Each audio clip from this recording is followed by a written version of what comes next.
Hello అండి, అందరికీ నమస్తే. Welcome back to our channel. ఈరోజు వీడియోలో దేవి నవరాత్రులు స్టార్ట్ అవ్వగానే ప్రతిరోజు కూడా అమ్మవారికి పూజ చేసి నైవేద్యం అనేది పెడుతూ ఉంటారు. సో ఆ ప్రసాదాల్లో భాగంగా ఈరోజు కదంబం ప్రసాదం అనేది ఏ విధంగా తయారు చేసుకోవాలో చూపించబోతున్నాను.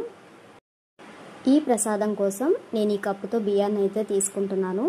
ఇదే కప్పులో సగం వరకు పెసరపప్పు, కందిపప్పును కూడా తీసుకోవాలి.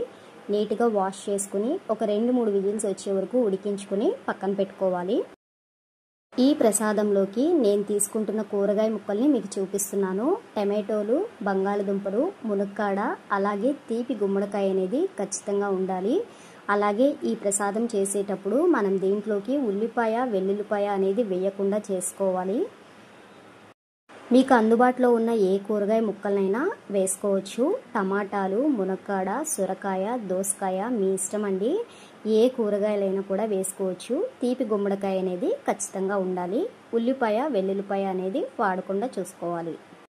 పప్పు బియ్యం ఉడికేలోపు మనం కూరగాయ ముక్కల్ని ఉడికించుకోవాలి. ఈ కూరగాయ ముక్కలు ఉడికించేటప్పుడు కొద్దిగా కరివేపాకు, రుచికి సరిపడా ఉప్పు, ఒక చిటికెడు పసుపు కూడా వేసి ఉడికించుకోవాలి.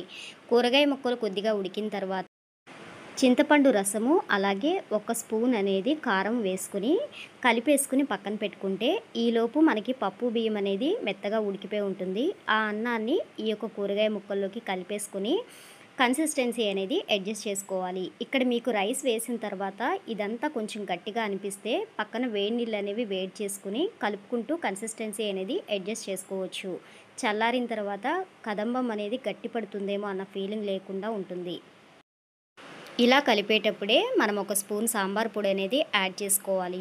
ఈ సాంబార్ పొడి అనేది మనము బయట నుంచి తెచ్చిందైనా పర్వాలేదు, ఇంట్లో తయారు చేసుకున్నదైనా పర్వాలేదండి. 1 స్పూన్ కలుపుకొని ఒక 2-3 నిమిషాలు ఉడికించిన తర్వాత స్టవ్ ఆఫ్ చేసి ఈ గిన్నెను పక్కకు పెట్టేసి ఇప్పుడు మనం పోపు అనేది ప్రిపేర్ చేసుకోవాలి. కొద్దిగా ఆయిల్ తీసుకుని జీలకర్ర, ఆవాలు, కరివేపాకు, కొద్దిగా ఇంగువ అనేది వేసుకుని తాలింపు పెట్టుకుంటే మనకి ప్రసాదం అనేది రెడీ అయిపోతుంది. మనం ప్రసాదం గిన్నెలోకి తీసుకుని నైవేద్యంగా పెట్టుకోవచ్చు.